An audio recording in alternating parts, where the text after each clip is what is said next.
Good afternoon, everybody. Welcome to the House Environment and Transportation Committee with guest stars from the Appropriations Subcommittee on Transportation and the Environment. It is June 2nd, 2026, and we are here for an oversight briefing on the Key Bridge. As we all know, on March 26, 2024, the container ship Dolly crashed into the Key Bridge and took down most of the structure, killing 6 maintenance workers, and local, state, and federal officials responded very quickly. The channel was reopened, I think, in less than 2 months, and the port has been recovering ever since. But the promised bridge rebuild, like many infrastructure projects in this country, does not come as fast. And while we recognize the success of getting the federal government to commit to 100% of the cost in statute and approve environmental documentation, as well as the work done to date on the design-build contract, especially the design work, which I think is approaching 70%, there have been some troubling signs. First, in November, the Maryland Transportation Authority increased the cost estimate for the rebuild from $2 billion to between $4.3 and $5.2 billion. Then in April of 2026, the state decided not to move forward to the next phase of the project with Kiewit, the design-build contractor, I think in part because it was projecting a $9 billion cost.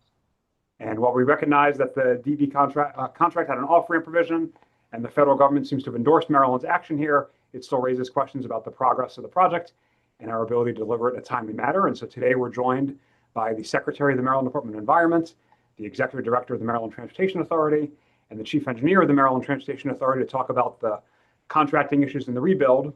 And then we also have representatives after that from the Office of the Attorney General to talk about some of the litigation around what's happened with the Key Bridge. As I mentioned, we are joined by some members of the Transportation and Environment Subcommittee on Appropriations, and we will abide by our typical rules. So we'll have the Department of Transportation and MBTA do their presentations, and then we'll take questions. So use the raise hand function, and I will call on you.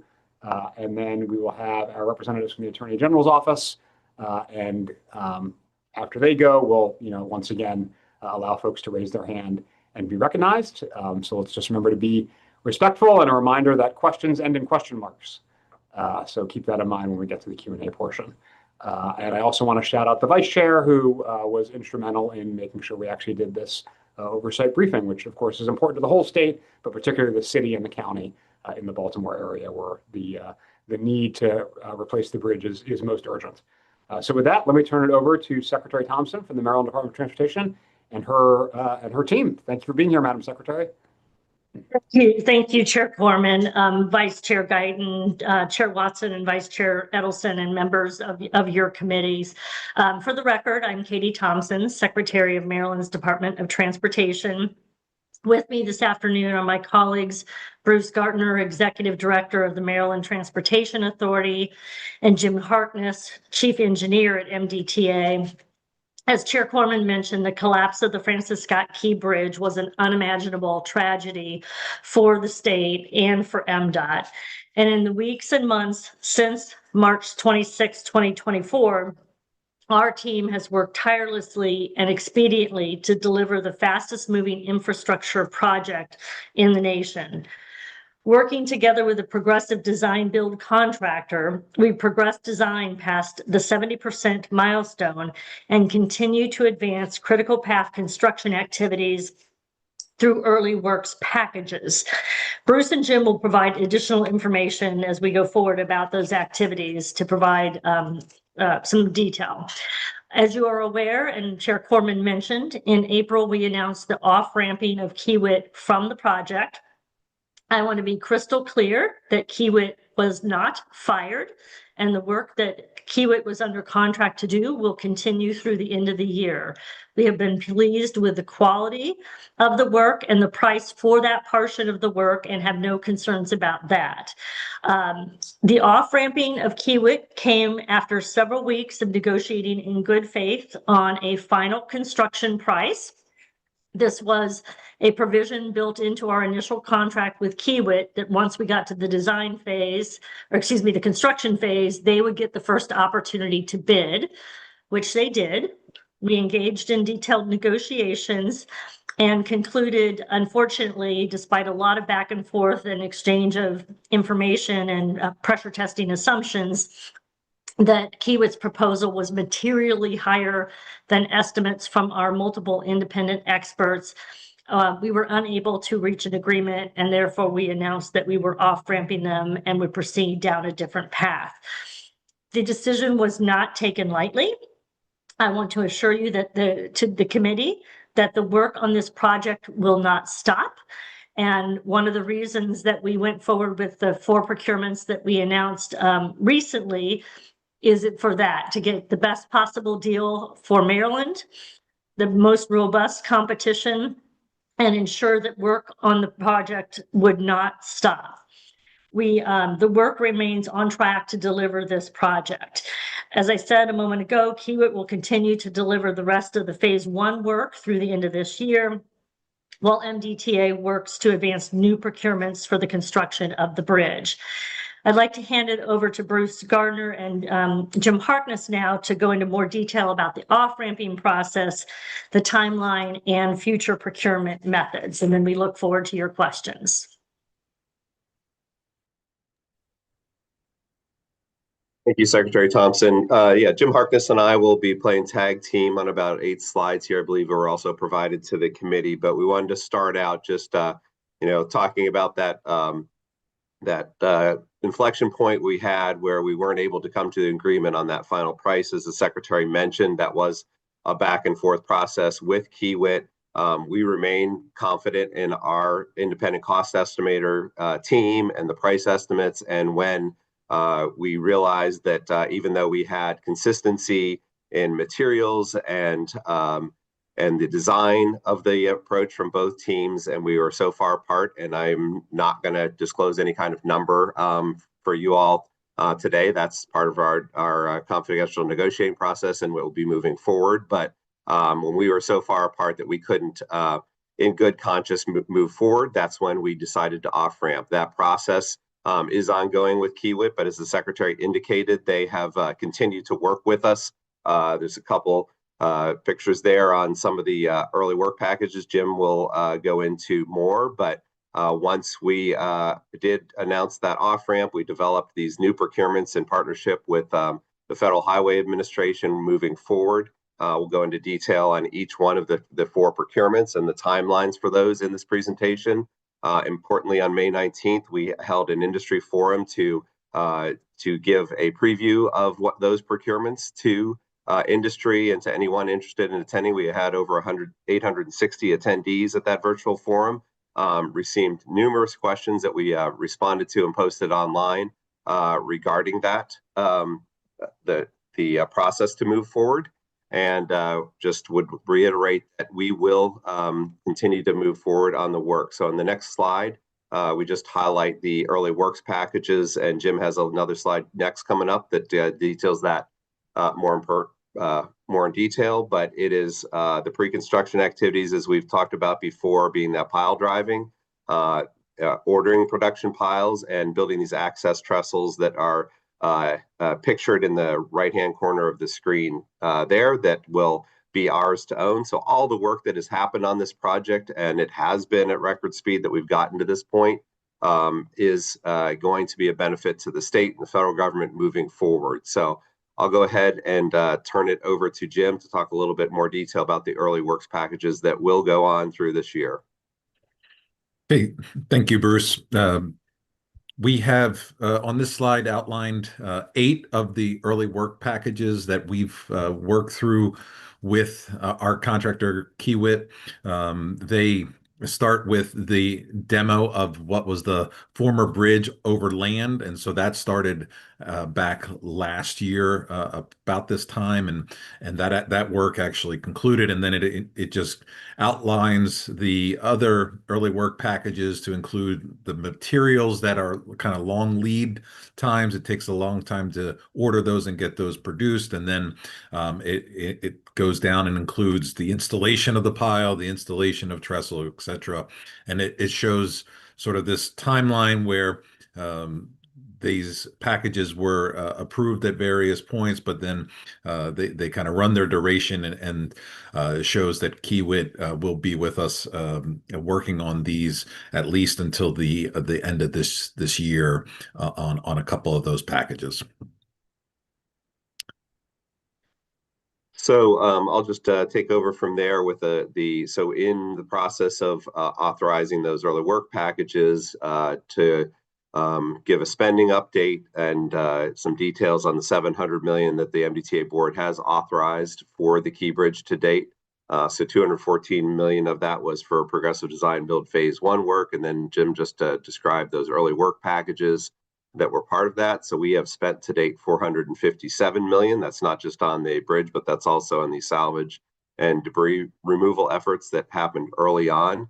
What this means is that we are in this month going to be exhausting the insurance proceeds that we had of the $350 million plus the interest of $19 million and some recycling revenue towards the bridge costs. And we will be getting into the emergency relief funding pot and the Attorney General will get more into the settlement process with the ship. But that is good news that and we continue to work with Federal Highways on that eligibility and spending on the emergency relief program. So these invoices are tracked scrupulously by ourselves, our partners at State Highway Administration and Federal Highway Administration on an ongoing basis. We have outside consultants that are helping make sure we are spending the money in accordance with the federal rules, and we're tracking all the proceeds of the the interest proceeds and each category of spending. So we do these updates monthly with Federal Highways, and also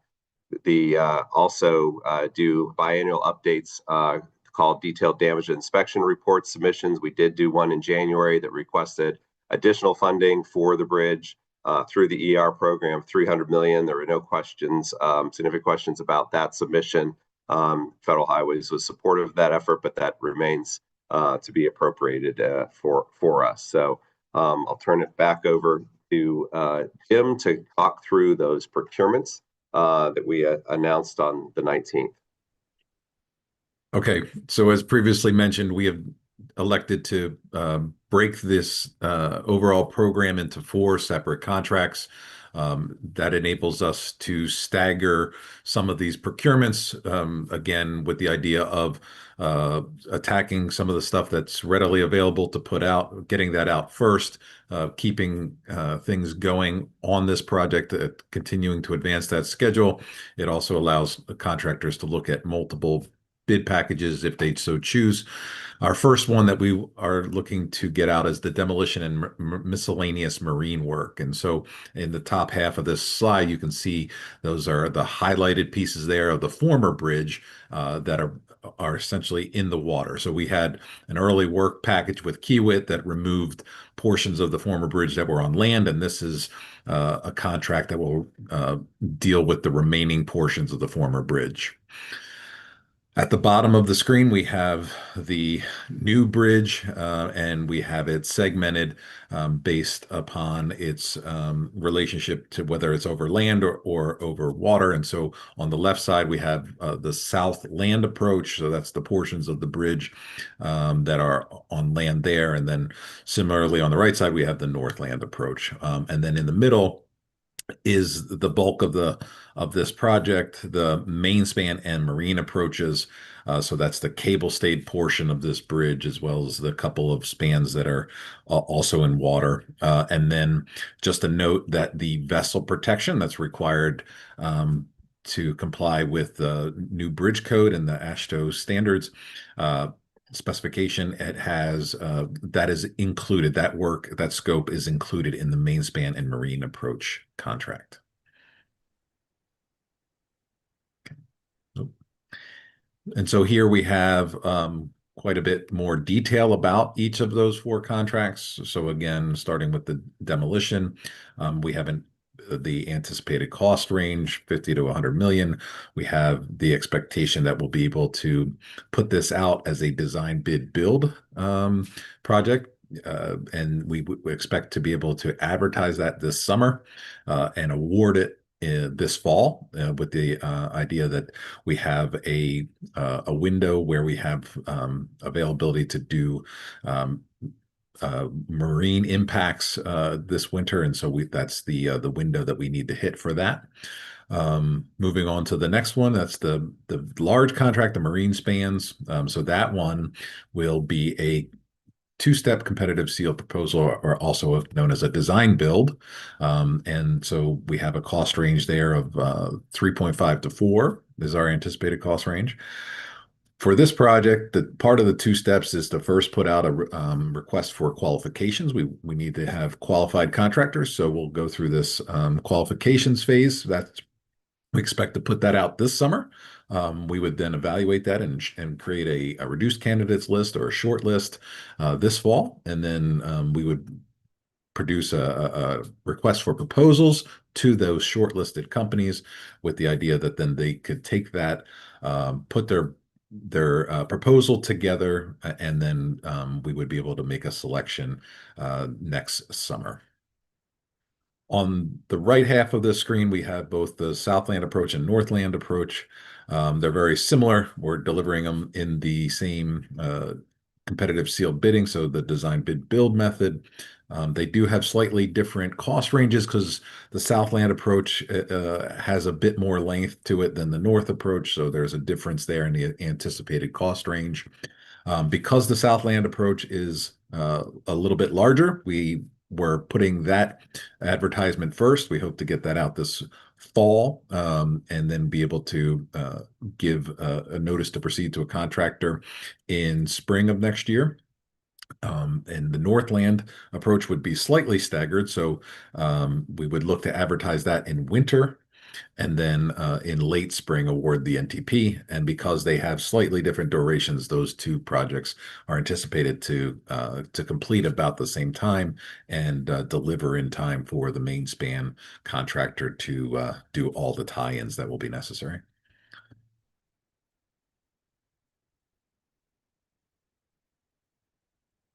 Bruce, I'll turn it over to you. You're come off mute. Yeah, sorry. Clicked it, didn't come on. So yeah, I'll take it over from there. But in this procurement path forward with these 4 procurements, just wanted to talk a little bit about the efforts that we are undertaking to utilize Maryland's small and local contracting community.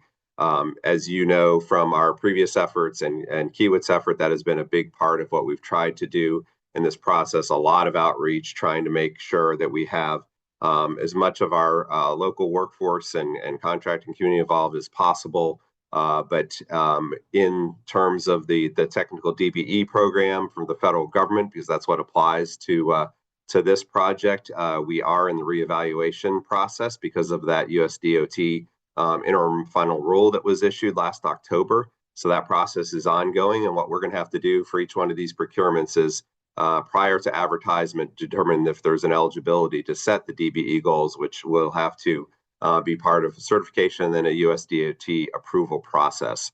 So it's not just a matter of Maryland doing something and moving forward quickly. We have to get that sign off from the USDOT. In terms of on-the-job training, we will be evaluating these per the governor's executive order for project labor agreements.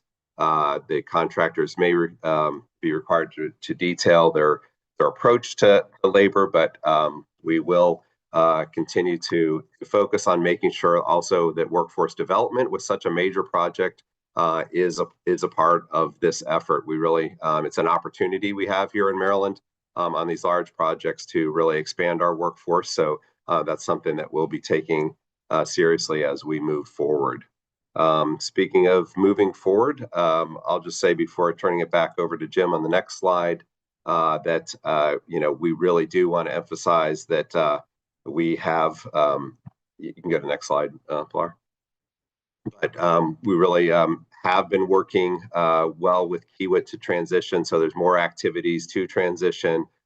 We will be getting that 100% design in hand this month, with the exception of the vessel protection. And there will be that opportunity for some innovation, as Jim talked about with design on that particular element. But Jim, I'll let you conclude there, and then we'll be available for questions if you want to do that, Mr. Chair, before the Attorney General goes. Okay, so just looking ahead, the work at the site will continue. We're going to continue to have Kiewit advancing those early work packages for the installation of the foundations for the bridge, with the construction of the trestle on each side of the project. Those things will, again, last throughout at least through the end of the year. We're going to continue to work on our engagement with US DOT and Federal Highway on this project. They have been embedded on this project and are a member of our design team, essentially. And we're going to continue that relationship moving forward, particularly making sure that we deliver these 4 contracts in the most efficient way possible. And speaking of those procurements, we're going to have to continue to work on developing those documents. So we're taking those technical documents and from a design build standpoint, converting them over into a design bid build project. So that's all underway and will continue to happen over the next few months as we look to get those projects advertised this year. And then finally, we had an industry forum on May 19th. That was a virtual industry forum that we covered information for all 4 contracts. Now we're looking to have really a focused in-person industry forum. So we're going to really focus this event for those marine span and marine contractors, specialty contractors that are necessary for that large project alone, and really be able to engage with them and get information into the hands of the proposers in order to really maximize that competition and build up that interest for people to participate in this project.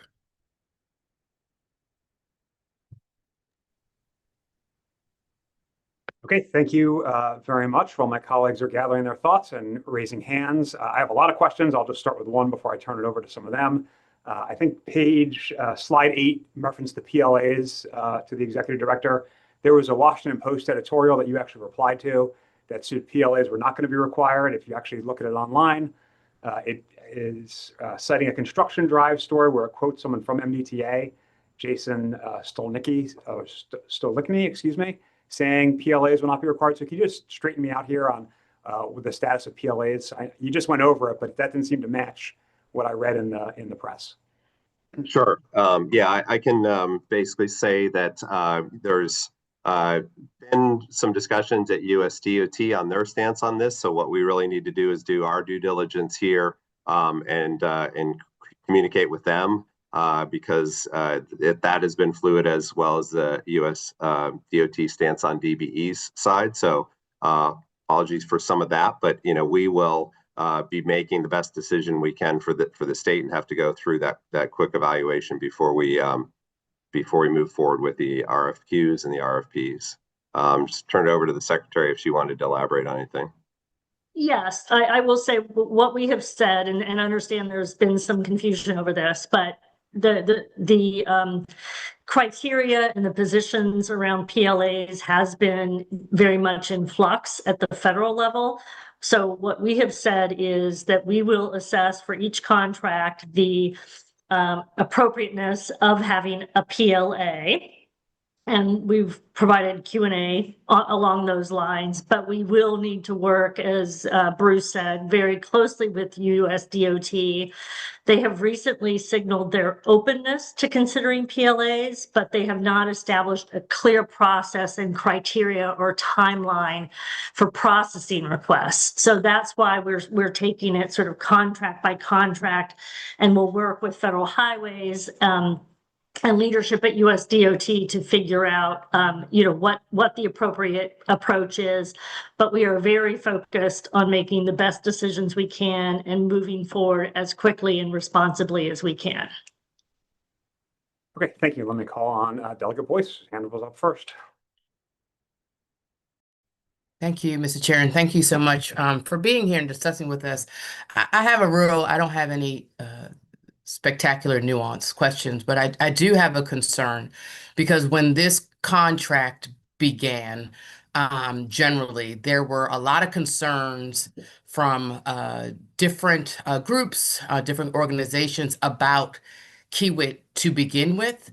And I know there was a lot of testimony, a lot of feedback, and I'm just wondering about whether or not those considerations were taken seriously, because here we are now. And I just wanted a response in regard to that.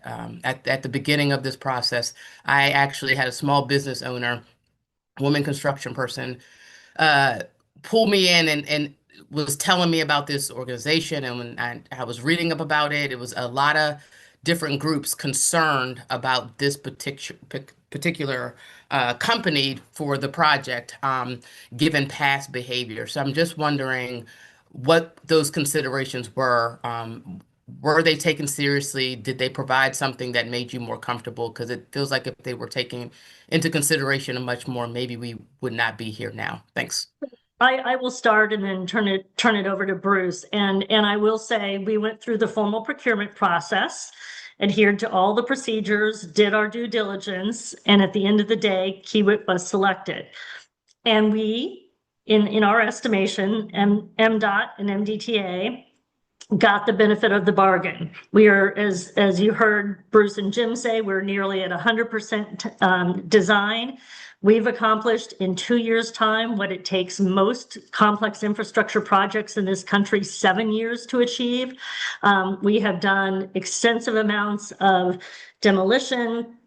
We are doing early works to prepare the site for full construction. So I do want to say we are pleased with the quality of the work and the efficiency with what Kiewit has delivered to date. Where we parted ways, and again, this was built into the process, was on who was best suited to do the construction. Kiewit had the benefit under the terms of the existing contract to be the first to bid, and we were obligated to negotiate with them. We were not obligated to reach an agreement with them unless we thought it was in the best interests of Maryland. We had very extensive negotiations and we were not able to come to agreement on the costs going forward or the timeline. And we concluded that the best thing to do was go back to the market, break it up into individual procurements, which would allow for smaller and hopefully more local businesses to be able to compete for some of the more basic work and get a better deal for Maryland and for the federal taxpayers. So I don't want to leave in any assumption like that we weren't pleased that there were signals along the way. These are sort of two discrete processes, the design and early works, and then Madam actual Secretary, construction. respectfully, I am not questioning the work. What I'm questioning was the concern with the contractor to begin with at the beginning of the process. That's all I was asking about. Yeah, and I understood. appreciate that. Thank you. I'll let Bruce add anything he would like to add. No, just to elaborate, when we did that best value selection, we had multiple teams submit. That certainly with Kiewit as the experience with cable stay bridges factored into that. We did hear the concerns about the company. We did our management of them, scrupulously throughout that process. We pushed them to do more of the outreach for the local firms. I think that was one of the concerns that was out there at the beginning, and I think they turned their reputation around on that in Maryland due to our team's efforts to urge them forward for that outreach. And I think on price, we continue to show them that we are going to manage them and have those estimates of price throughout those early work packages, and the Secretary said the rest about where we parted ways. So thank you for that. Thank you so much. So, Madam Secretary, just to follow up on one thing you said in the response, the 2 years versus 7 years, how much of that is as a result of using a CADX for NEPA as opposed to having to do a full EIS? Let me turn that over to Bruce and Jim, because I'm not sure on that one, Chair. Yeah, certainly that factors into part of it, Chair. That the fact that we were able though to do that environmental clearance for the CADX so quickly and work simultaneously, thanks to partners at State Highway Administration, getting some of those federalized contracts in place to do those things. So I don't think anybody can challenge us on like getting those permits and those approvals quickly there. But still, you're designing a major project here in the billions of dollars, and I think the speed has reflects that that as well as the quality of the team. Yeah, no, I appreciate the speed in which you're trying to bring to it. I would just say a CADX is not normally the case when you're building a new piece of infrastructure. You usually have to do a full environmental impact statement. You didn't have to do that here, and that does account for a good chunk of the time savings, as you really well know. Let me recognize Delegate Naraki, who's going to remind us that he lives this every day. Thank you, Mr. Chair. Let's see, am I good? There we go. I think I was delayed there. Thank you, Mr. Chair. I appreciate it. And thank you, Mr. Chair, for having this and Delegate Guyton for pushing this. I think this is important. I do have 2 questions, Mr. Chair, if that is okay. Okay, thank you, Mr. Chair. So my first question, and maybe this is to the executive director, maybe this is to the secretary. I'm deeply concerned about where we are on cost right now. So I know the initial estimates placed it somewhere between 1.7 and 1.9 billion. Depending upon what I'm reading now publicly, we're somewhere in the range of 5 billion, but we've seen reporting with numbers as much as 9 billion. So I'm really concerned about where the number really is. Are we a $5 billion project? Are we a $7 billion project? Is it a $9 billion project? And if it goes to any of those higher numbers, is the federal government going to continue to fully fund this project, or could there be some responsibility to the Maryland taxpayer to fund this in some way, maybe through toll increases or something like that? So I would like to hear about that fiscal element, and then I'll just ask my second question, and you guys can answer this one as well after that. My second question is about the timeline. We are 2 years behind where the initial timeline placed us, so I am deeply concerned. As the chair said, it is impacting my district, not only my constituents, but me personally on this bridge. So I really would like to know, are we 5 years out? Are we 6 years out? Where are we on the timeline right now? I will take the cost initially and then turn it over to Bruce and Jim. But the cost, so I think it's important to understand when the initial cost estimate was made, it was really based on rebuilding the bridge as it was built in the 1970s. We recognized at the time that that was not going to be the final cost, but we wanted to get into the emergency relief program at Federal Highways and working with them. That was the advice to us, is just give us that, what it would have cost at the time. Subsequently, we worked with independent cost estimators and Federal Highways and did our own analyses to better understand what the cost of the bridge, the remaining demolition and reconstruction would cost, and put that out in the report that we released in November of last year.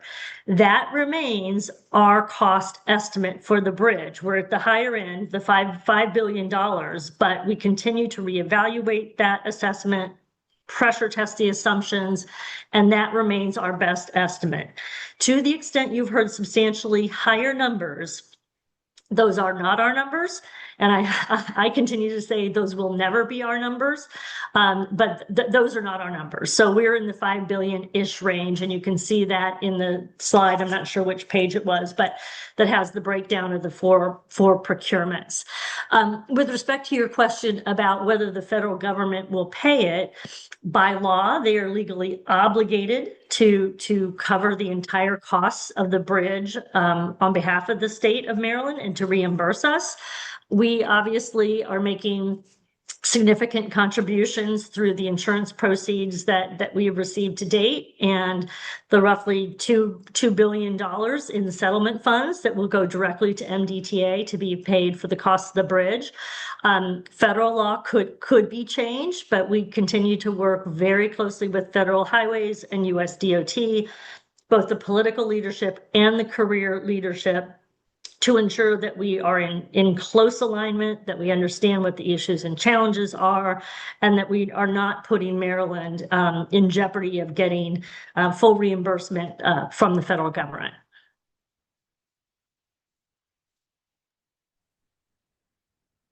So, if I could elaborate on a couple things. Madam Secretary, I just want to clarify one thing that you said, if you don't mind, but those initial cost estimates at that $2 billion range were some assumptions based on what we thought it could be more than just the replacing the old bridge, but they were based on 0% design. One of the most significant things, I think, if you all have realized throughout the process, is that vessel protection system. We had not done any analysis of that at the AASHTO standards, didn't have the the fleet, the projected fleet, and do the engineering to know what we had to build in terms of vessel protection. So, and then we did have the 15 feet difference when the U.S. Coast Guard approved that 230-foot channel clearance. So all those things, the initial net estimates we talked about a lot back in November when we revised to $5 billion. The Secretary mentioned those independent cost estimators, two firms tightly aligned on what they're doing, one working closely, one in kind of a blind environment, and they came together pretty closely but independently to our $5 billion range. As the Secretary mentioned, pressure tested that through some different federal highways processes on risk, and able to say that we have a lot of confidence in those teams because they have worked on these over 500 years of experience in the staff that helped us with those estimates. So that's on the cost. And then on the timeline side, there was the Kiewit challenge.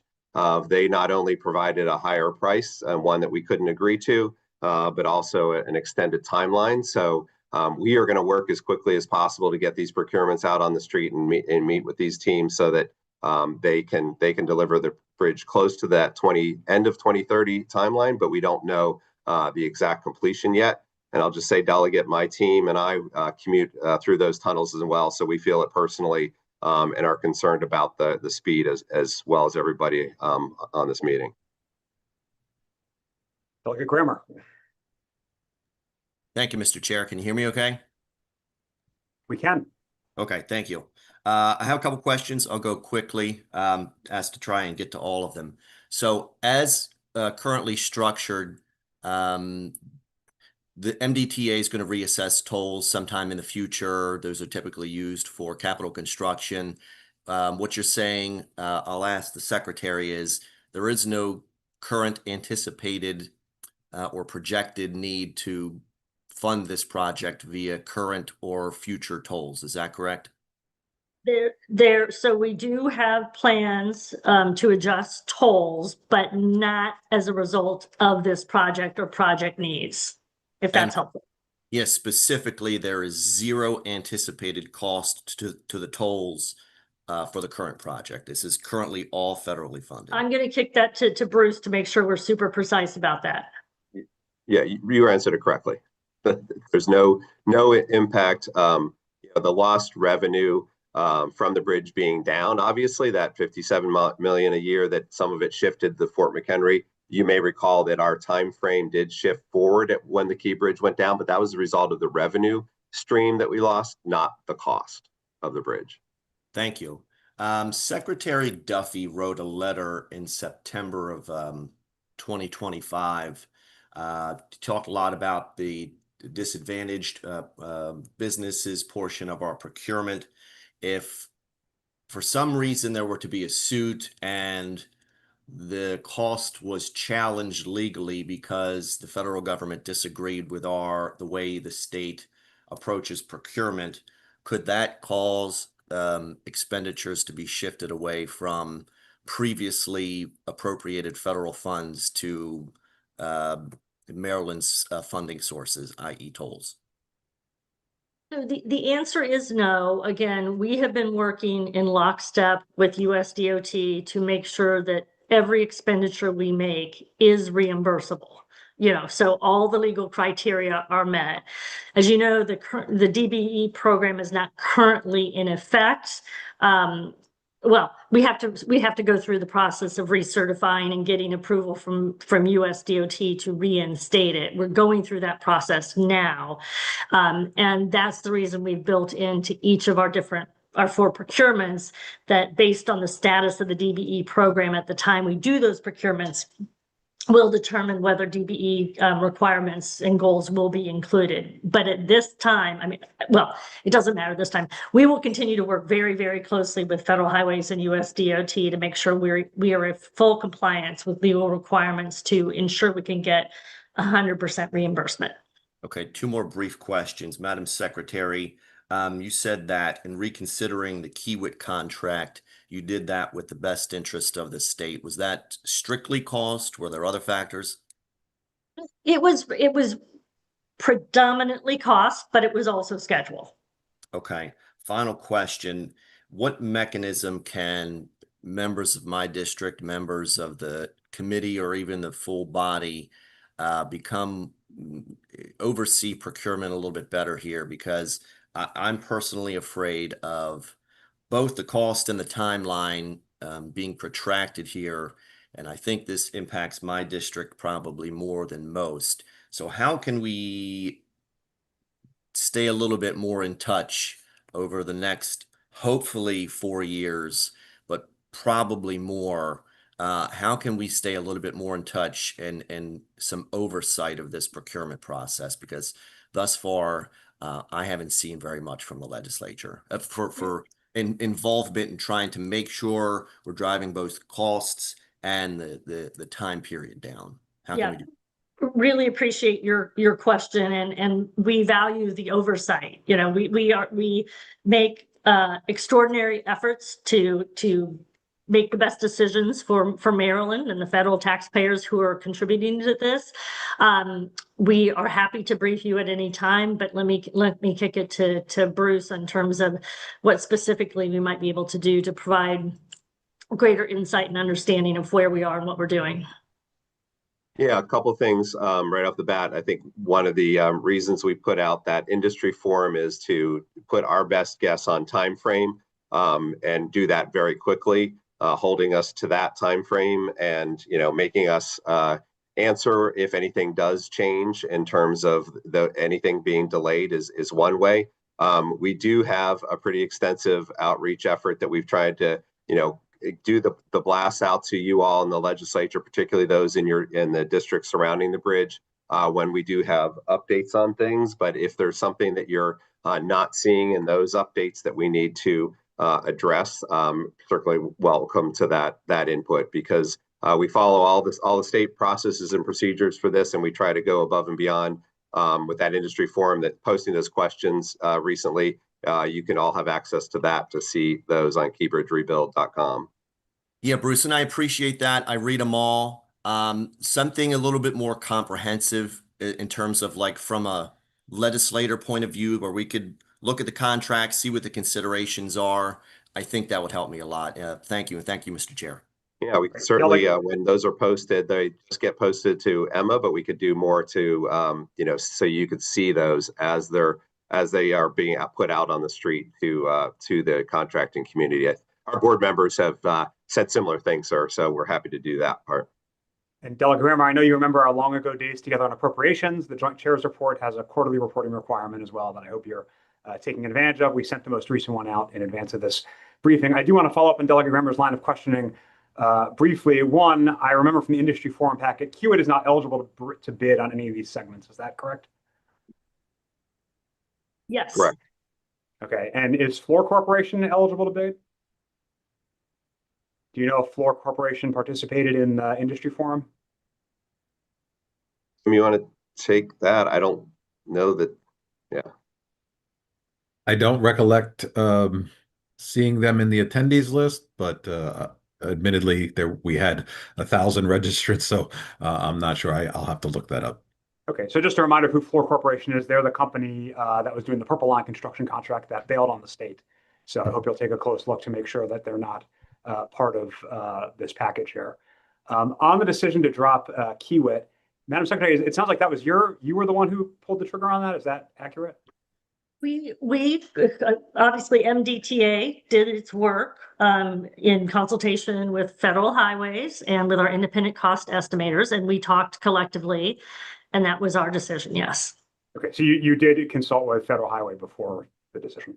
They did not dictate our decision, but they were in the room when we were having the negotiations with Kiewit. Okay, and you consulted with the governor's office, I assume, or the governor himself? Yes. Okay. Delegate Healy. Thank you very much, Mr. Chair. And I also want to thank the Vice Chair for suggesting this. This is really important, and I had a lot of questions when it first made the news. So, and one of them really had to do with, it seems like we've seen this dynamic before. Yeah, I appreciate the chairman talking about the Purple Line and the contract. I hope that we're doing everything to make sure that not only are the questionable players eliminated, but also that there are built into the contracts the kind of bonding and all the things that need to be done so that people cannot walk away in the middle of a project. Is that now functional that way? Are these contracts being written with these kind of protections in them?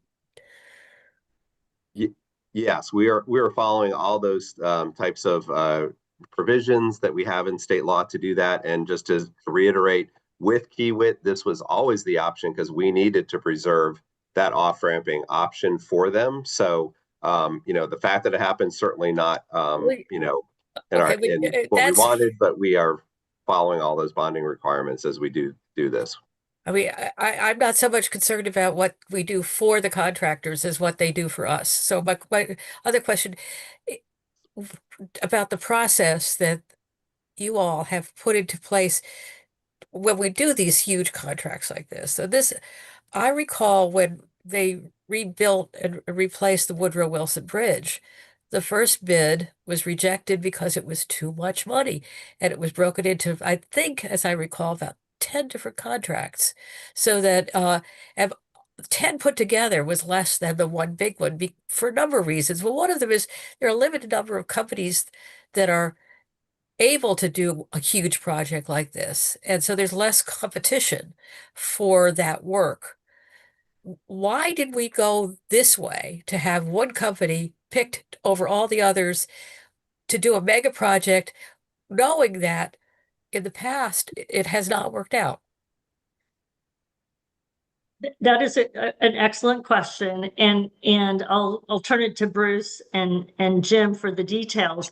But because it was based on the need, what we needed at the time to move quickly to get into the water and do demolition and to begin design, this off-ramping is not uncommon in large, complex infrastructure projects. But again, let me turn it over to Bruce and Jim for more details.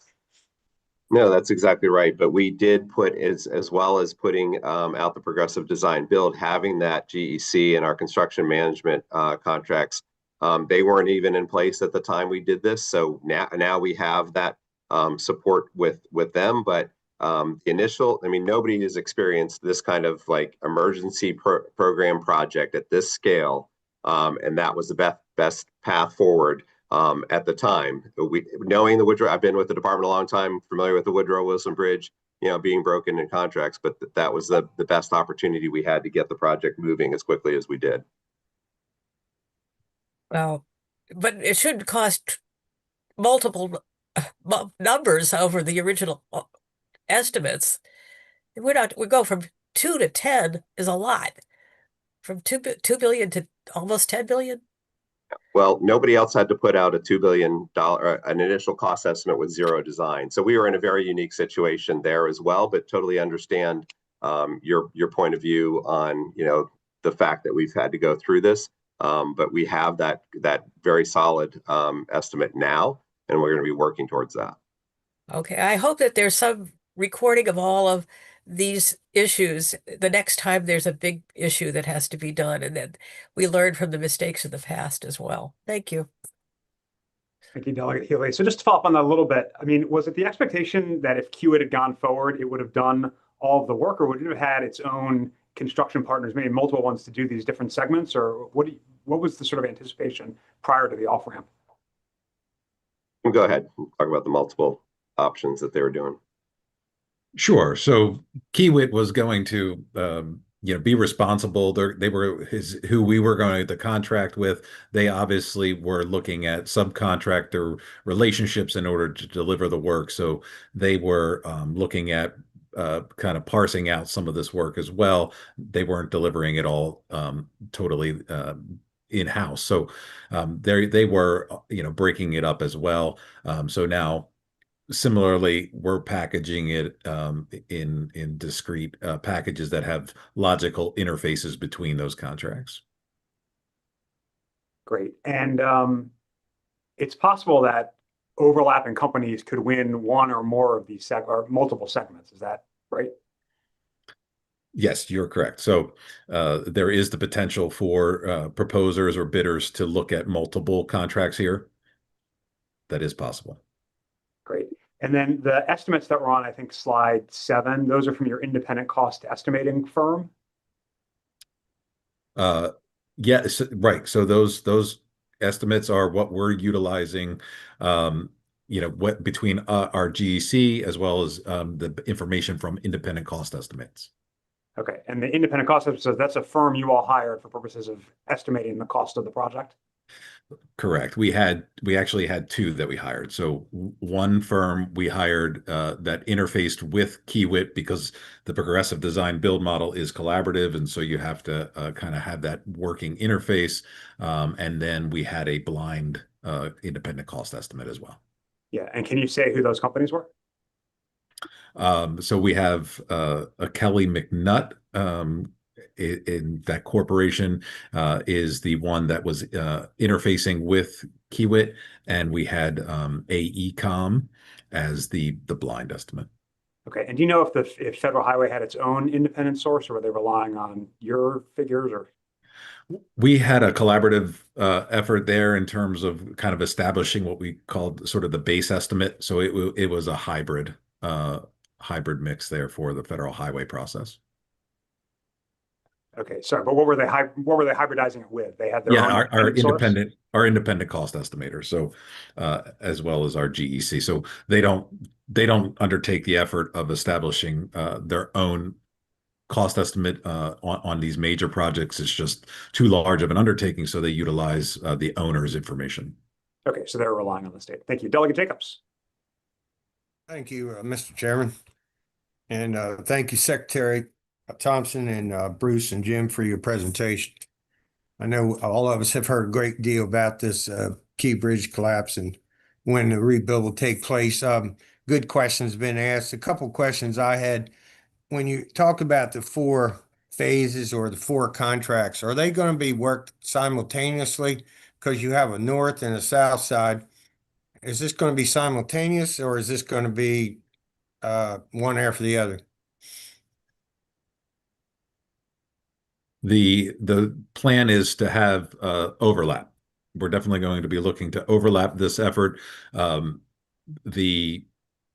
going to have to coordinate that, but we have a plan worked out how to coordinate access, especially not this north-south. Those 2 are obviously separated by the river, but when we have the main span contractor who's between those, we have coordination that we will do in order to allow access for that contractor.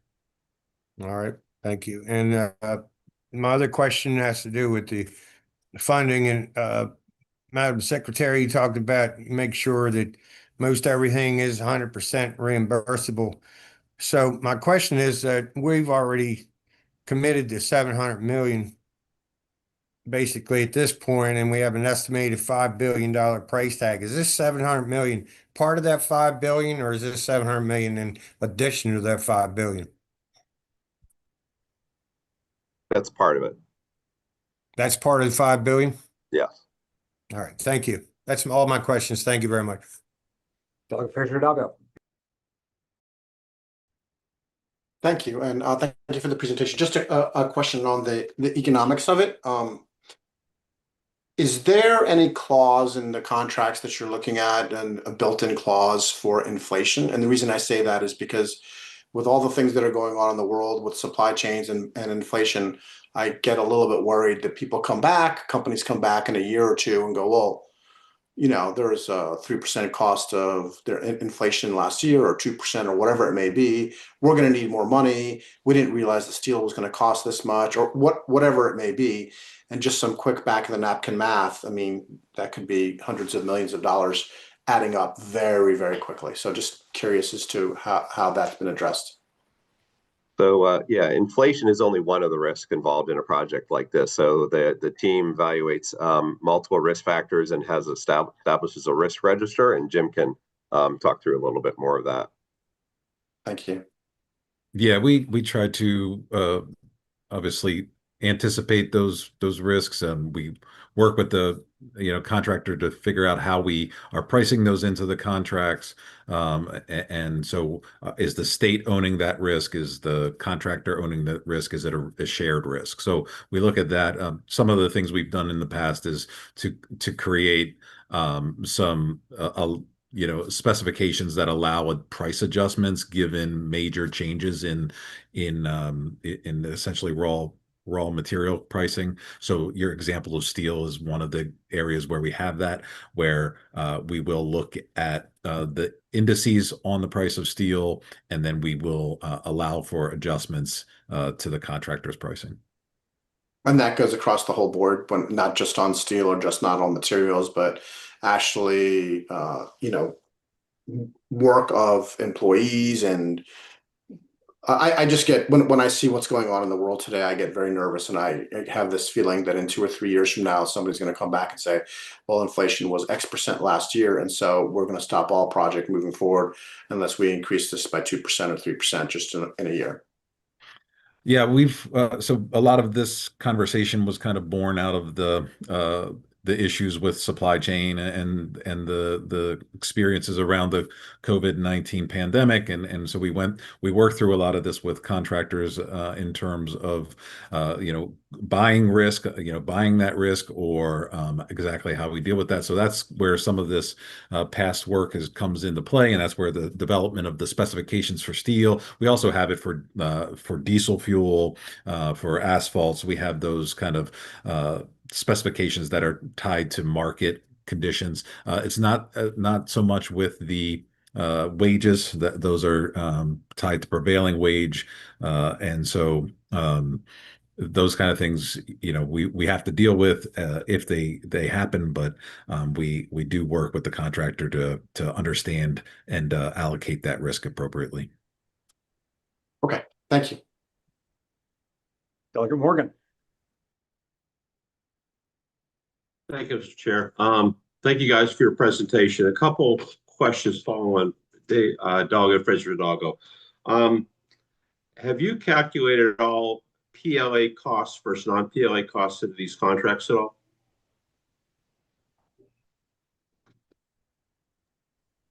Let me just say that that's part of the assessment when we will determine whether or not PLAs are appropriate for any of the 4 contracts.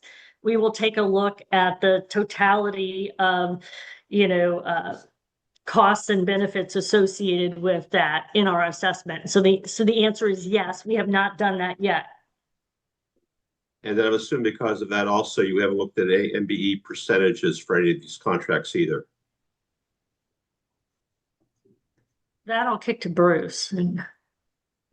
For these new contracts, we don't have any percentage right now because of the status of the DBE program. So as a federalized project, as indicated before, we don't have any goals associated with it until we get a certified program, and that is sometime later this year. We just need to keep monitoring when the program will be in, but it's likely to be very different from what the program was before. Okay. Recognizing the procurement process you're using, is this going to be low bid when you get down to your final selections, plural? So on slide 7, you'll see that the 4 different approaches. So the demolition, the main, the 2 land approaches. That's the design, bid, build. So that's based on price. Jim can talk a little bit more about the design build process for the main span and the marine work. Right. So on the design build process, we would have a best value determination, and that would be a selection that's based both on pricing as well as the technical abilities of the proposers. Okay. In your quote $5 billion today estimate, what is your contingency in that $5 billion?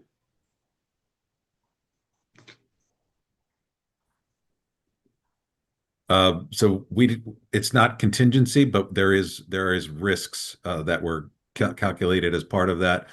So in working with the Federal Highway Administration, when we run through their process for major projects, we identify risks and schedule, and then that is able to take into account those things that we've identified as risks to the project, and then that prices into the range.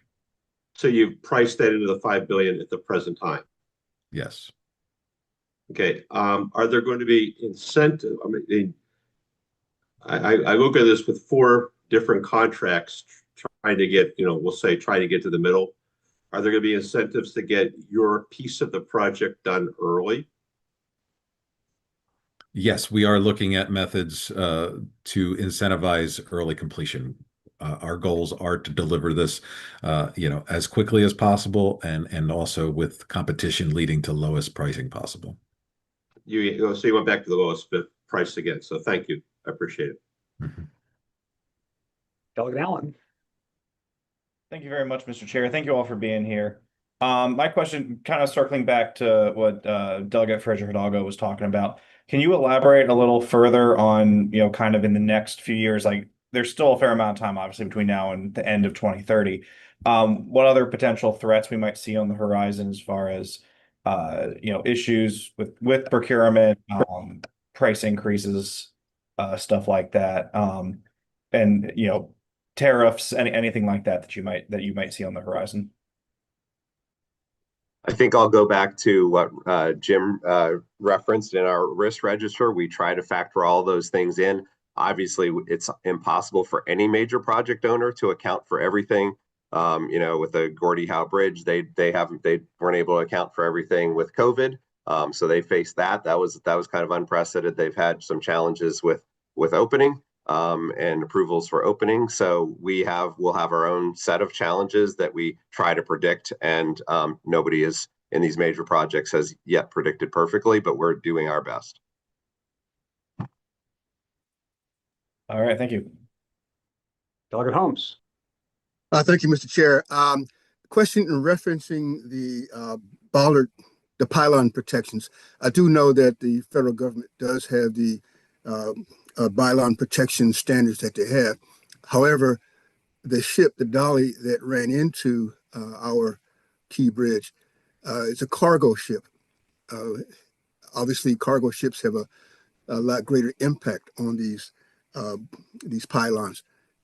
You indicated that the federal government standards are being used for this new bridge. Does that include the type of impact that the Dolly had on our bridge? It's not only that, sir, but it's projecting what future vessels might come to the Port of Baltimore, so that are even larger than the Dolly, and it takes into account the frequency of different size vessels, and also the profiles of different vessels. There's different bow angles. I've learned everything I've learned from Jim Harkness on this. So I probably shouldn't speak too much for him, but all those are factored in because AASHTO standards that the federal government makes us comply with for new bridges is trying to factor all those projected increases in as well. Thank you. And on one of your slides where you talked about the NTP notice to proceed south side versus north side, I did not see a notice to proceed on the slide for the center span. On slide 7, we have a project NTP of summer of 2027.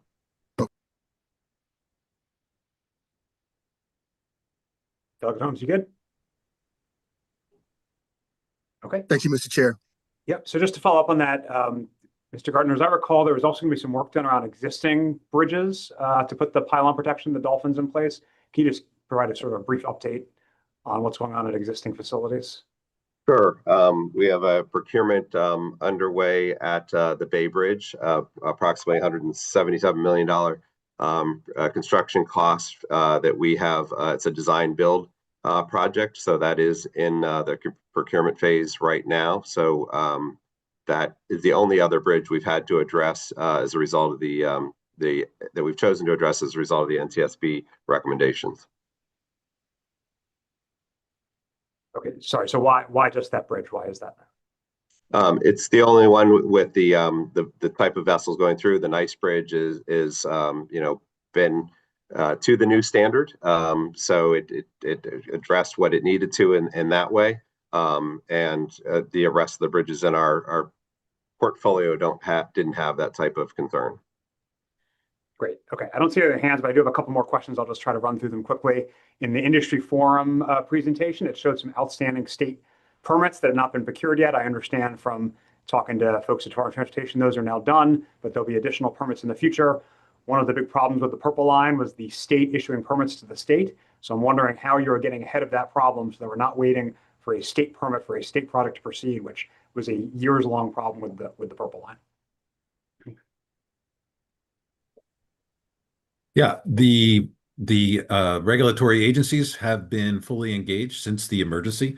They've not kind of backed down at all on their importance that they're placing on this project. So we have been continuing to work very well at all levels. So state levels as well as on the federal side of things with the permitting. We've been ahead of it all. We've been able to really make good compromises and really work together to get the project moving, keep it moving, as well as of course protecting the environment at every turn. So we are looking at continuing just that engagement, even though Kiewit is not going forward for phase 2 and we're kind of re-procuring. We're still looking and keeping those state agencies engaged so that we are able to just continue to procure, obtain all those permits timely. And we, at this point, the way things have progressed, that is not a concern to us right now for this project. Great.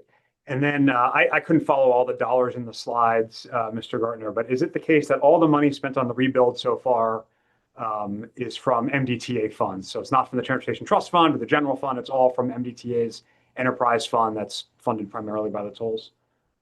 Well, it was the insurance proceeds and it was some quick release funding. So that Jim, I believe, is over 60 million there.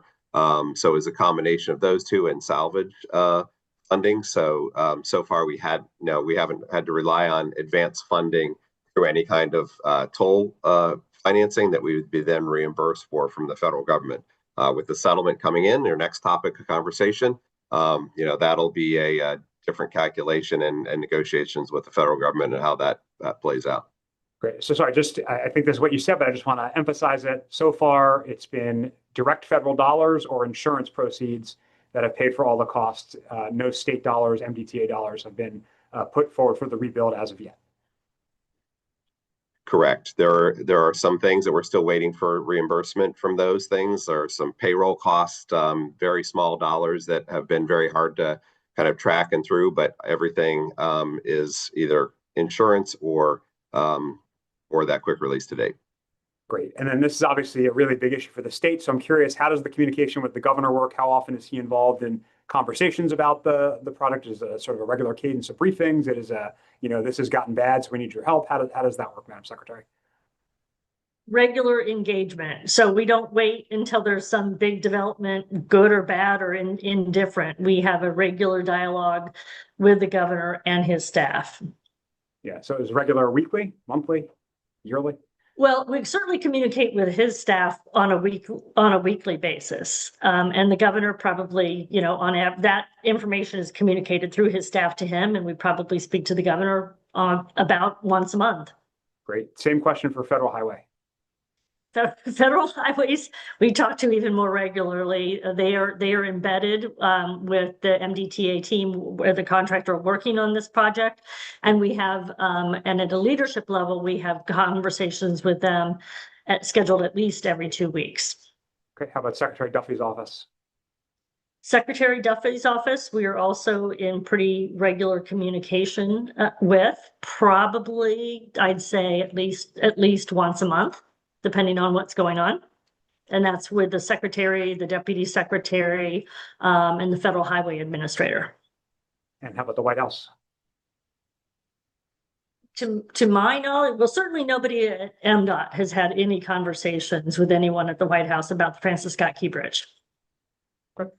We have another question from Delegate Naraki. Thank you, Mr. Chair. I appreciate the second Appreciate the second bite at the apple, Mr. Chair. Two questions with respect to the workforce on the project. I've had an opportunity to meet with lots of local businesses and also many trade and union organizations. I had a meeting recently with the operating engineers, for instance, who sit their local is right there basically at the site. They are deeply concerned about the labor force being those from New York, from Philadelphia, places like that. Why would they be giving me those kinds of concerns that there's a lot of labor coming in from out of the state when we have what seems to be some qualified folks here in Maryland that could do the job? They say they've got a lot of folks that have not been engaged on the project. Why would they be giving me that information? And what are we doing to rectify that situation? I think that might have been as a result of just how Kiewit was operating, the way they had their contracting. But with this new approach, I think they're going to see a change. How quickly, Mr. Administrator, how quickly will that change occur? Well, with the procurement timeline that we set out there, these teams have got to get basically prepared to submit bids to us. So they're going to be reaching out to their subcontracting partners to put that together. So as we are going out for advertisements in the fall of 26 for the Southland approach, and the winter of 27 for the Northland, and even sooner the summer of this year for the demolition, they're going to be, should be engaging with those primes that typically bid on these, and the primes are going to be reaching out to their sub so that they could be seeing some action there on those timelines. One additional labor question. So they've pointed out to me that inside of some of and this could be the Kiewit contract, or maybe it's some other documents, they pointed out the existence of zip code requirements, folks living in certain zip codes. They pointed out to me that there are some zip codes that are listed that don't have any residences in them. They are industrial zip codes. They have said that has caused problems in the process. Is that true? And if so, why would we have industrial zip codes where there aren't any actual people living them, inside of a procurement process like that? You want to talk about how we've tracked the goals for apprenticeships, et cetera? I think that's maybe what that is, but we can certainly follow up if that's not the case, Delegate. We may need to follow up a little bit on that, but essentially the contractor Kiewit established and proposed some local hiring goals for apprentices and journey level. They were looking at kind of proximity, having multiple zones for which they were targeting the hiring. So they started in zones immediately adjacent to the project site, then in jurisdictions that also were around the project site, and then finally statewide. And so they had these zones where they were targeting and had goals for local hiring. As far as identifying zip codes that are industrial, that I would need to look into. So I think we're on the same page. I think we're talking about that. But as you're well aware of this site, many of the areas immediately surrounding where the Key Bridge are don't actually they have lots of businesses, lots of industrial activities, but no one actually living there. And I've heard certain contractors tell me that has posed a problem in this process. So I would appreciate you looking into that and kind of getting some answers back about that. I don't think that we should be encouraging people to work from areas where people don't live. I'll say it that way. Yeah, we can follow up. I think there's probably a communication misunderstanding because of what those goals, because they were far exceeding, and they were looking for the counties around the site generally, and then Maryland as a whole, and then lots of workforce needed on this. They didn't seem to have to be making any distinction that would cause that kind of problem, but we will follow up. Thank you. Well, thank you to the Secretary Thompson and the Maryland Transportation Authority. Obviously, we'll be talking a lot more about this in the months and years ahead.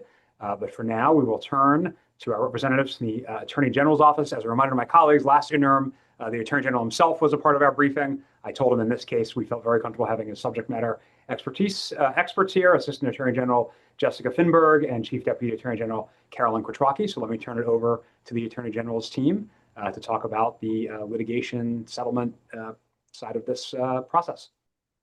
Thank you very much, Mr. Chairman, and good afternoon to members of the committee.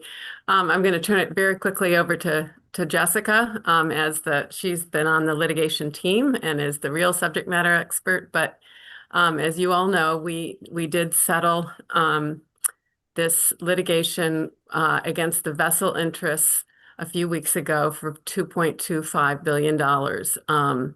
We expect the recovery to the state to hit the state coffers by the end of this week or very early next week, depending on some timing details. But we will just Jessica will quickly go through the basics of the settlement, and then we're also happy to answer any questions. Jessica? Thank you very much. So as Carolyn said, we finalized the settlement with the owners and operators of the Dolly, and that will lead to a $2.25 billion recovery for the state that is due to be paid by June 5th.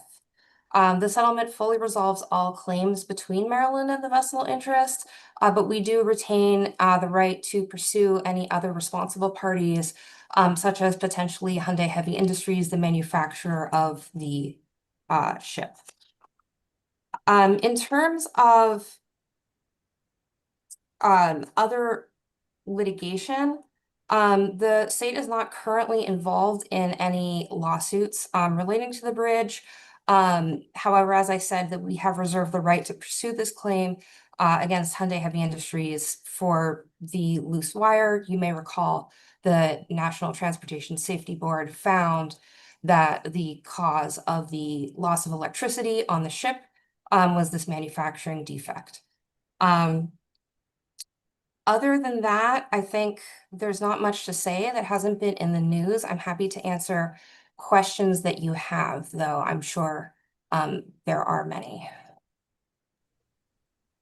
Great. Thank you very much. We have a question from the Vice Chair of the Appropriations Subcommittee, Vice Chair Edelson. Thank you, Mr. Chair. Thanks, everybody, for putting this on and for all the very helpful information.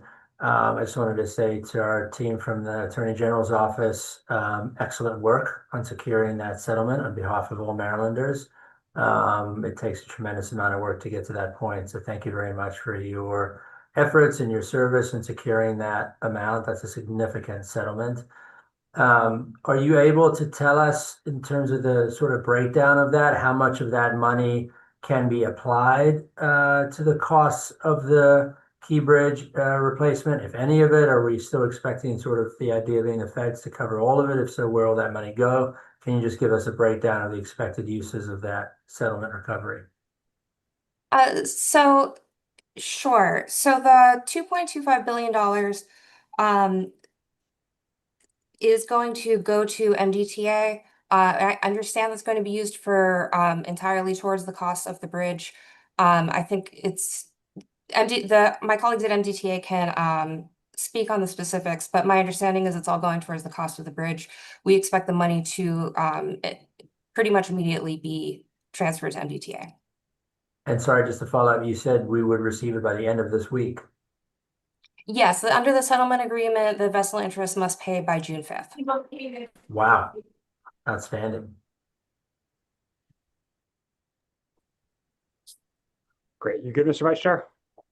Yes, thank you, Mr. Chair. Okay, so just to follow up on that, so when the Attorney General was with us last year, he did emphasize, and I think this was the understanding with Congress as well, that the money would go towards the rebuild of the bridge. But there's also been a lot of incoming litigation to the state around this. So I'm wondering how your office is thinking about that and how we're managing any potential liability risk there, including any payouts the state might have to make. I think the state, would argue it's not liable for anything, but I'm just wondering how we think about that when it comes to the settlement proceeds.